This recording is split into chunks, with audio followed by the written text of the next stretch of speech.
नमस्कार जय जगन्नाथ मु आज आपन को देखेबी आमर एपटे केते सुंदर सुंदर गणेशकर मूर्ति होती। तो चलतु देखा यहाँ हूँ आम रूम पाखरे जोटा कि गोटे बाल गणेशंकर मूर्ति तैयारी होता बहुत क्यूट देखा यहाँ। तो यहाँ आउ गोटे मूर्ति जोटा बाहर दूसरे एमती आ भर जेहेतु आलती होता तो समस्ते ये ढड़ा होती। आलती सरला मुझे पाखक जाकि भगवान गोटे क्लिप नेली।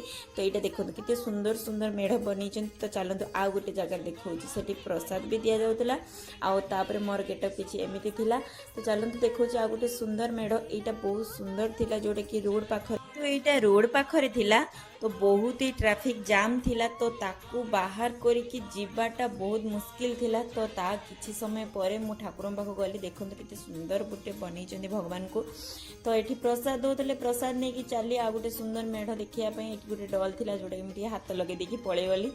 तापर देखो ये एते भिड़ थिला ना माने आपण माने निश्वास भी टिके नहीं पारिबेनी। बहुत समय पर मुझे एमती बाहर को आसिली जोठी टिके एटा पड़िया पाखापाखी थिला।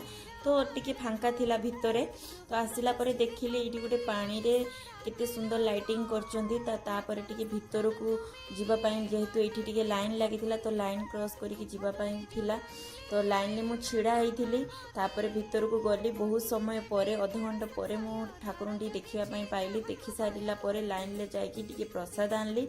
आनी सारापर देखो सबुठ यूनिक थिला एई जगहटा कि आर डेकोरेशन किसी अलग थिला जेमिति कि कुटा छपर जमी चाल घर भली किसी डेकोरेशन थिला। तो भीतर को गली ठाकुर को देखी सारा पर सेठी भी प्रसाद दौले। आउ प्रसाद नहीं आसिले घरे बनई रातिर खाइबापी चाउमिन आउ ता सहित यही कोल्ड ड्रिंक्सटा भी पी थी। आइसक्रीम को खाई ब्लॉग को ये एंड कर जय जगन्नाथ।